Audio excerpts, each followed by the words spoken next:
नमस्कार, मैं doctor Ritu Marwa, assistant professor commerce, government DB girls PG college, Raipur. आज हम बीकॉम सेकेंड ईयर के paper principle of business management व्यवसाय प्रबंध के सिद्धांत के अगले वीडियो की ओर आगे बढ़ते हैं।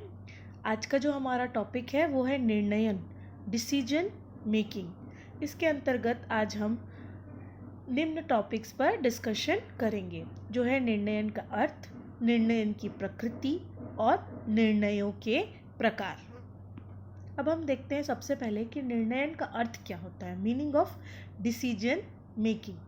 निर्णय लेना किसी कार्य को करने के संभावित विकल्पों में से किसी एक सर्वश्रेष्ठ विकल्प का चयन करना है।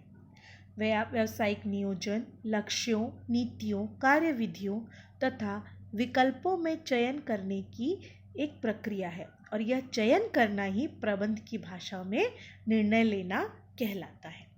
इसके अलावा यदि हम परिभाषाओं की ओर देखें तो एलन के अनुसार निर्णयन ऐसा कार्य है जिससे एक प्रबंधक निष्कर्ष और फैसले पर पहुंचने के लिए करता है। इसके अलावा जॉर्ज आर टेरी के अनुसार decision making is the selection based on some criteria from two or more possible alternatives. अब हम देखते हैं निर्णयन की प्रकृति क्या है या नेचर ऑफ डिसीजन मेकिंग। सबसे पहला पॉइंट है निरंतरता की प्रक्रिया, द प्रोसेस ऑफ कंटिन्यूटी। हम जानते हैं कि हमारा जो प्रत्येक निर्णय होता है वो भूत, वर्तमान और भावी घटनाओं में किसी न किसी रूप में अवश्य प्रभावित होता है। भूतकाल में यदि कोई समस्या उदय होती है तो वर्तमान में हम उसके लिए योजना तैयार करते हैं, समाधान हेतु वैकल्पिक विधियों पर विचार करते हैं और जो उसमें से सर्वोत्तम विकल्प होता है उसका चुनाव करते हैं ताकि भविष्य में उपरोक्त निर्णय को कार्यान्वित किया जा सके। और यही जो क्रम है यह निरंतर चलता रहता है, अर्थात निर्णयन में निरंतरता की भावना होती है। वचनबद्धता, कमिटमेंट। जब हम देखते हैं कि हम निर्णय ले चुके तो उसके पश्चात निर्णयकर्ता जो होता है वह वचनबद्ध हो जाता है, अर्थात उस निर्णय के अनुसार ही कार्य करता है और अपने सारे नियोजन के कार्य संपन्न करता है और सारी व्यावसायिक क्रियाएं भी उसी के अनुरूप संपन्न करता है। और जब निर्णय ले लिया जाता है तो एक तरीके से जो निर्णय करता होता है वह वचनबद्ध इसलिए हो जाता है क्योंकि उसके द्वारा यह निर्णय सोच विचार कर लिया गया है। मूल्यांकन। निर्णय लेने की प्रत्येक प्रक्रिया में मूल्यांकन करना जो है बहुत आवश्यक होता है। इसका कारण यह होता है कि हमको 2 या 2 से अधिक विकल्प होते हैं, हमको उसमें से चयन करना पड़ता है और निर्णय के परिणाम का मूल्यांकन उसके अपेक्षित परिणामों से उसकी तुलना की जाती है। नए निर्णय का जन्म। अनेक निर्णय ऐसे होते हैं जिनके कारण कभी कभी नए निर्णय लेने पड़ते हैं और यह निर्णय का उद्देश्य केवल यह होता है कि यदि पहले निर्णय में कोई कमी रह गई हो तो उसको दूर करने के लिए नए निर्णय लेने होते हैं।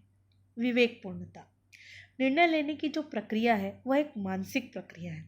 हमें चुनाव करना होता है कि हमारे पास जो इतने विकल्प दिए हुए हैं उनमें से सर्वश्रेष्ठ कौन है और इसका चयन जो करना है वह एक विवेकपूर्ण कार्य है। और जैसा कि हम जानते हैं कि यह निर्णय लेने का कार्य जो है वह मनुष्य ही करता है क्योंकि वही एक विवेकशील प्राणी है, अतः मानवीय निर्णय विवेक पर आधारित होने चाहिए। निर्णयन का निर्णय से भिन्न होना।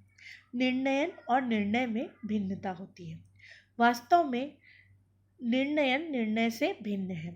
निर्णयन जो है वो निर्णय लेने की प्रक्रिया है जबकि निर्णय इस प्रक्रिया का अंतिम परिणाम है। निर्णयन नियोजन का भाग। नियोजन में निर्णय की प्रक्रिया निहित होती है, अतः जो निर्णयन है वह नियोजन का एक महत्वपूर्ण भाग है। प्रबंध का प्राथमिक कार्य होना। निर्णय जो है प्रबंध का प्राथमिक कार्य है जिस पर उसकी सफलता या असफलता निर्भर करती है। निर्णयों के प्रकार। अब हम देखते हैं कि निर्णयन के कौन कौन से प्रकार होते हैं, किस तरह के निर्णय लिए जाते हैं। इनमें सबसे पहला है नैतिक एवं महत्वपूर्ण निर्णय। जैसा कि नाम से ही स्पष्ट है कि ऐसे निर्णय जिनके बारे में हम कम सोच विचार करते हैं, जो व्यवसाय की सामान्य प्रकृति से संबंधित होते हैं और बार बार लिए जाते हैं, हमारे रूटीन में होते हैं, ऐसे निर्णयों को हम नैतिक निर्णय कहते हैं। इसके अलावा दूसरा है महत्वपूर्ण निर्णय। महत्वपूर्ण निर्णय ऐसे निर्णय होते हैं जो नैतिक निर्णयों से भिन्न होते हैं। कुछ आवश्यकता पड़ने पर उच्च प्रबंधकों द्वारा ये निर्णय लिए जाते हैं और ये महत्वपूर्ण मामलों से संबंधित होते हैं। संस्था संबंधी निर्णय तथा व्यक्तिगत निर्णय। जब संस्था का कोई पदाधिकारी संस्था के संबंध में कोई औपचारिक निर्णय लेता है तो वह संस्था संबंधी निर्णय कहलाता है। जैसे कि किस किस्म का माल का निर्माण करना है, कितनी मात्रा में माल का निर्माण करना है, और ये जो निर्णय है अधीनस्थ कर्मचारी की क्रियाओं को भी प्रभावित करता है। इसके अलावा है व्यक्तिगत निर्णय। जब संस्था को कोई पदाधिकारी संस्था से हटकर अपने स्वयं के विषय में कोई निर्णय लेता है, कोई व्यक्तिगत निर्णय लेता है, तो उसे हम व्यक्तिगत निर्णय करते हैं। और ये निर्णय प्रायः संस्था की गतिविधियों को प्रभावित नहीं करते, जैसे कि उसके द्वारा स्वयं के लिए चुनी हुई पोशाक या छुट्टी लेने के संबंध में किया गया निर्णय। इसके अलावा एकाकी तथा सामूहिक निर्णय। ऐसे निर्णय जो किसी एक अधिकारी द्वारा या एक व्यक्ति द्वारा लिए जाते हैं वह एकाकी निर्णय कहलाते हैं।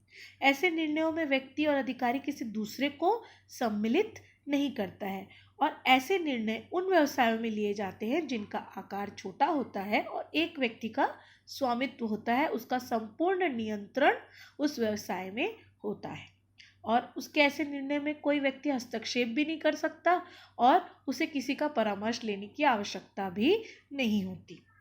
जबकि सामूहिक निर्णय जो बड़े व्यवसाय होते हैं उनमें लिया जाता है, जो किसी समूह के द्वारा लिए जाते हैं, और ये सामूहिक निर्णय समितियों की बैठकों, सेमिनारों, संचालक मंडल के द्वारा या स्टाफ सभाओं में लिए जाते हैं और सामान्यतः यह बड़ी संस्थाओं द्वारा लिए जाते हैं।